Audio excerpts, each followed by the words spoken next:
आज हम लोग ज्वालामुखी के बारे में जानेंगे। ज्वालामुखी से रिलेटेड कुछ ना कुछ क्वेश्चन जो है आता ही आता है, तो अगर इसको आप पूरे अच्छे से कर लेते हैं तो वो क्वेश्चन आपका छूटेगा नहीं और जो है एक नंबर दे के ही जाएगा। तो देखते हैं कि ज्वालामुखी एक्चुअल में होता क्या है। जो है ज्वालामुखी देखते हैं, तो ज्वालामुखी जो है हम लोगों का यहाँ पर ये है कि ज्वालामुखी को हम लोग वोल्केनोज भी कहते हैं। ठीक है, यहाँ पर ये है कि पृथ्वी पर एक ऐसा जो है प्राकृतिक, इस तरीके से समझ लें कि मान लेते हैं कि ये पृथ्वी का जो है एक पार्ट है, जिस पार्ट में जो है एक क्या है कि जो है छेद है, यानी कि यहाँ पर जो है होल है, और इस होल से कुछ मतलब मटेरियल जो है क्या होता है कि निकलते रहता है हमेशा इस तरीके से इधर जो है इस तरीके से निकलते हुए रहता है।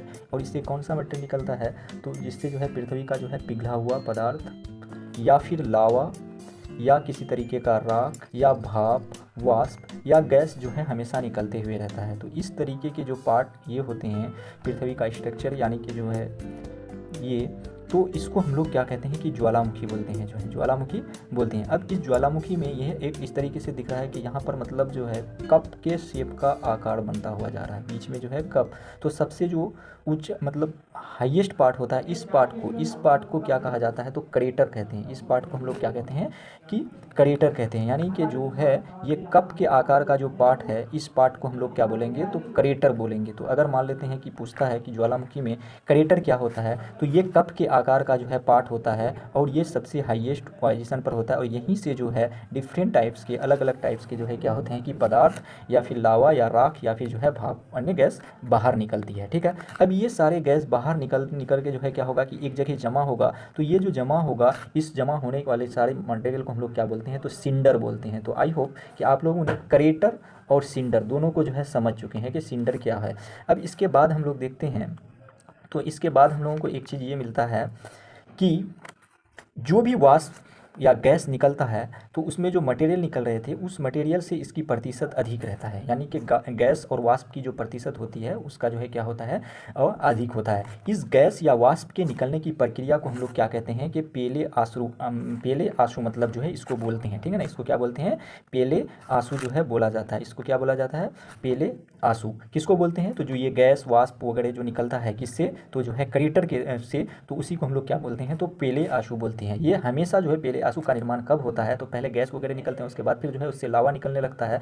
तो जो होता है, तो उस समय जब उद्गार चालू होता है या निकलने की प्रक्रिया को हम लोग क्या बोलते हैं, उद्गार, यानी कि जब जिस समय जो है उद्गार स्टार्ट होगा उस समय मतलब जो है जो गैस वगैरह निकलेंगे उसको हम लोग क्या बोलेंगे, तो पेले आंसू या फिर जो है पेल्स टीयर्स मतलब जो है आंख से आंसू निकलना जिसको कहते हैं। अब देखो कि ये जो अभी हम बता रहे थे यहाँ पर कि यहाँ से डिफरेंट टाइप्स के मटेरियल निकलते हैं। ठीक है, तो किस समय कितने दिन के बाद या कैसे निकलता है, उसके आधार पर जो है ज्वालामुखी को क्या किया गया है कि उद्गार के अवधि के अनुसार मतलब जो है क्या किया गया है, समय के अनुसार ज्वालामुखी को 3 भाग में डिवाइड किया गया है, यानी कि 3 प्रकार का जो है ज्वालामुखी को क्या किया गया है कि जो है बांटा गया, 3 प्रकार से जो है बांटा गया है। किसके आधार पर, तो टाइम के अनुसार, यानी कि किस टाइम किस कैसे निकलेगा। तो सबसे पहले टाइप के जो ज्वालामुखी होते हैं उस ज्वालामुखी को क्या कहा जाता है, तो सबसे पहले टाइप के जो होते हैं उसको सक्रिय कहते हैं। सक्रिय मतलब एक्टिव, हमेशा उससे कुछ ना कुछ मतलब जो है क्या होता है कि मटेरियल वगैरह निकलते ही रहता है, तो उसको हम लोग क्या बोलते हैं कि जो है सक्रिय, यानी कि ऑलवेज वो जो है क्या है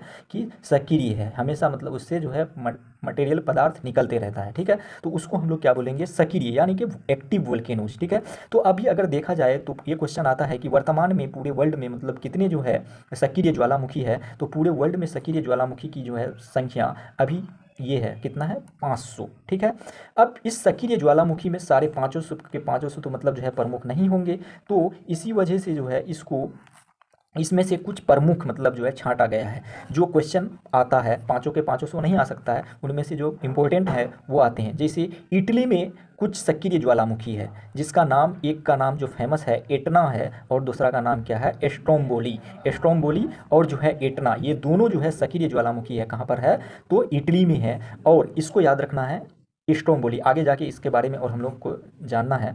उसके बाद अमेरिका का एक जगह है, यानी कि स्टेट, जिस तरीके से बिहार पटना राजधानी है, वैसे ही जो वहाँ का स्टेट है एक क्या, तो मैक्सिको। मैक्सिको में जो है स्थित एक कोलिमा ज्वालामुखी है। कौन है?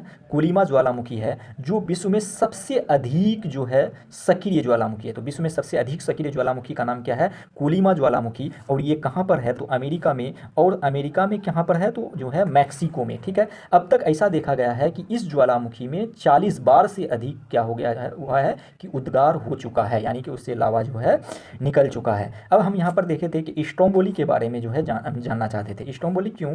तो देखो, होता क्या है कि स्ट्रोम्बोली एक जो है ज्वालामुखी है जो भूमध्य सागर में एक जगह है सिसिली, और इस सिसिली के उत्तर में जो है ये उपस्थित है। ठीक है, और ये वहाँ जिस जगह उपस्थित है उस द्वीप का नाम क्या है? तो लिपारी द्वीप। यानी कि स्ट्रोम्बोली कहाँ पर है? तो भूमध्य सागर में, सिसिली के उत्तर में, और किस द्वीप में जो है अवस्थित है? तो लिपारी में। और ये स्ट्रोम्बोली एक ऐसा ये है ज्वालामुखी है जहाँ से हमेशा जो है उद्गार होते रहता है। और उद्गार अगर होगा तो वहाँ से क्या होता है कि लाइट वगैरह, मतलब जो है हमेशा चमकता हुआ दिखता है चारों तरफ। मतलब क्या होता है कि लाइटेड रहता है एरिया, और लाइटेड रहने की वजह से वो पूरा एरिया जो है क्या लगता है कि चमकता हुआ रहता है। तो इसीलिए जो है स्ट्रोम्बोली को भूमध्य सागर का क्या कहा जाता है? तो स्ट्रोम्बोली जो है ज्वालामुखी को भूमध्य सागर का जो है प्रकाश स्तंभ के नाम से जाना जाता है। लाइट हाउस ऑफ कहते हैं कि जो है कैस्पियन सी जिसको कहते हैं। ठीक है, तो स्ट्रोम्बोली एक ऐसा ज्वालामुखी है जिस ज्वालामुखी को भूमध्य सागर का प्रकाश स्तंभ कहा जाता है। कई बार क्वेश्चन आ चुका है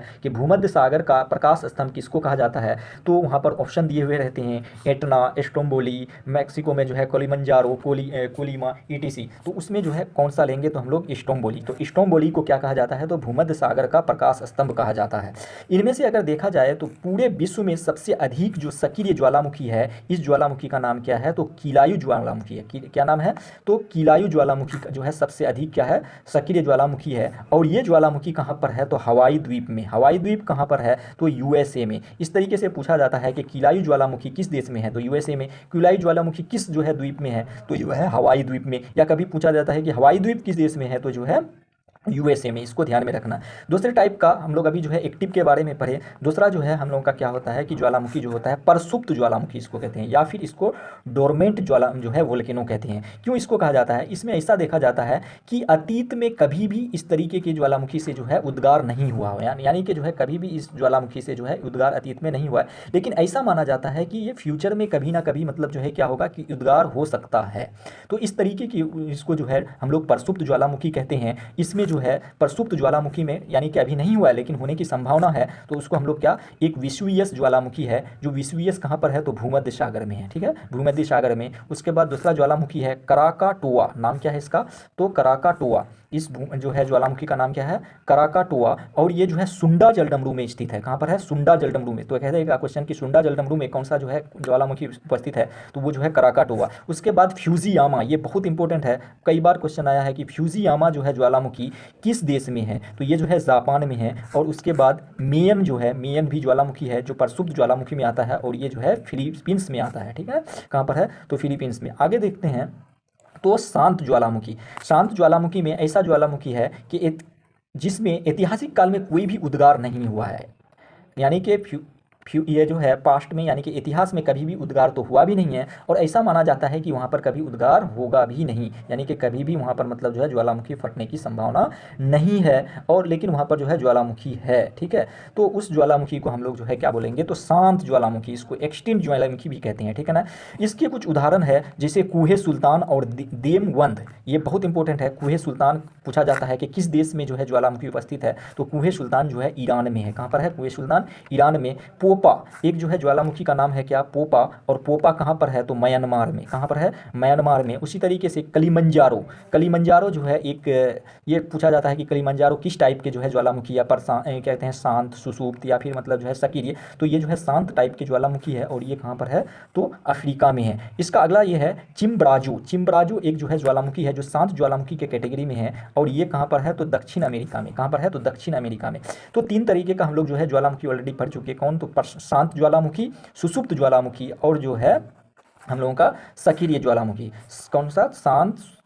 शांत ज्वालामुखी, और जो है सक्रिय ज्वालामुखी और सुषुप्त ज्वालामुखी। अब कुछ इंपॉर्टेंट ज्वालामुखी के टाइप्स हम लोग देखेंगे कि किस तरीके का क्वेश्चन आता है। तो नोट में यहाँ जो है ये अगर देखा जाए तो जितने भी सक्रिय ज्वालामुखी है, जितने भी सक्रिय ज्वालामुखी है, इन ज्वालामुखी में अधिकांश ज्वालामुखी जो है कहाँ पर है, तो प्रशांत महासागर के तटीय भाग में है। हमेशा याद रखना, जितने भी सक्रिय ज्वालामुखी होते हैं वो किस भाग में है, तो वो जो है प्रशांत महासागर के तटीय भाग में है। ये कहाँ पर है, प्रशांत महासागर के तटीय भाग में है। और उसके बाद प्रशांत महासागर में जो है एक परिमेखला ज्वालामुखी है।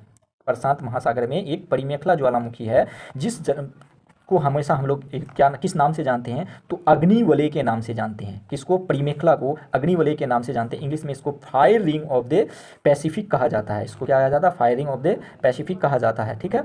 अब अगर देखें तो सबसे अधिक सक्रिय ज्वालामुखी कहाँ पर है, तो अमेरिका और एशिया महाद्वीप में। महाद्वीप के आधार पर अगर देखें तो द्वीप में अगर देखें तो अमेरिका और एशिया महाद्वीप में सबसे अधिक सक्रिय ज्वालामुखी है। और अगर हम लोग जो है महासागर के हिसाब से देखते हैं तो सबसे अधिक सक्रिय ज्वालामुखी कहाँ पर है, सो प्रशांत महासागर में। तो महाद्वीप में कौन, अमेरिका और एशिया महासागर में कौन, तो जो है प्रशांत महासागर। ठीक है।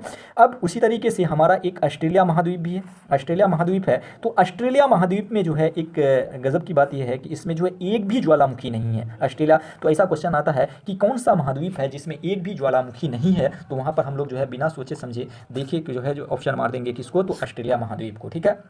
अलास्का, एक अलास्का जो है क्या है, तो अमेरिका का राज्य है। अमेरिका का जो है राज्य है, स्टेट है, जिसका राजधानी, जिस तरीके से बिहार का राजधानी पटना है उसी तरीके से वहाँ का स्टेट जो है अलास्का है। इसका जो है राजधानी अलास्का का क्या है, तो ZUNEAU। ठीक है, JUNEAU,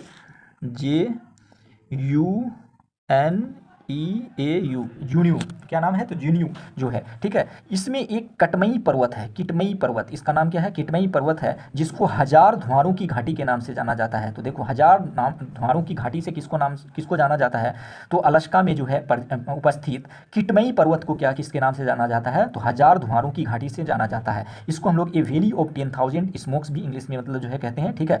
अब ये देखा जाता है कि विश्व में सबसे ऊंचे जो है क्या कहते हैं कि ज्वालामुखी पर्वत अगर कहा जाए तो विश्व में सबसे ऊंचा ज्वालामुखी पर्वत कोई नहीं है। इसमें जो है ये नहीं पूछा जा रहा है कि सक्रिय है या शांत है या सुषुप्त है, ऐसा कुछ नहीं।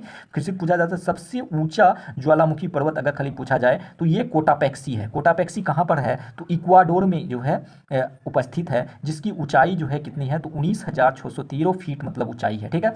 विश्व में सबसे ऊंचाई पर स्थित सक्रिय ज्वालामुखी, देखो अब यहाँ पर सक्रिय ज्वालामुखी आ गया, तो सक्रिय ज्वालामुखी कौन सा है, तो ओजोस डेल सलाडो। कौन है, ओजोस डेल सलाडो। और ये एंडीज पर्वतमाला में है। कहां पर है, तो ये एंडीज पर्वतमाला में जो है उपस्थित है। तो सक्रिय ज्वालामुखी अगर विश्व में सबसे ज्यादा पूछा जाए तो वो कौन है, तो ओजोस डेल सलाडो और एंडीज पर्वतमाला में है। और ये कहां पर उपस्थित है, तो अर्जेंटीना और जो है अर्जेंटीना, ये जो है कहां पर उपस्थित है,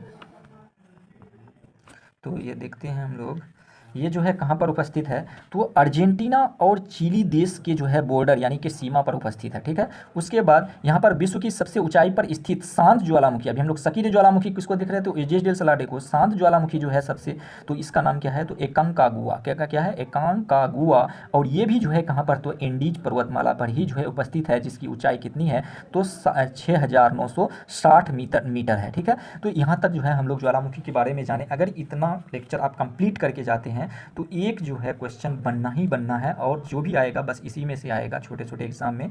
तो इसको अच्छे से देख करके इसका PDF हम जो है इस पे टेलीग्राम ग्रुप में शेयर कर देंगे, वहाँ से डाउनलोड करके आप लोग इसे देख सकते हैं और नोट बना सकते हैं। Thank you for watching.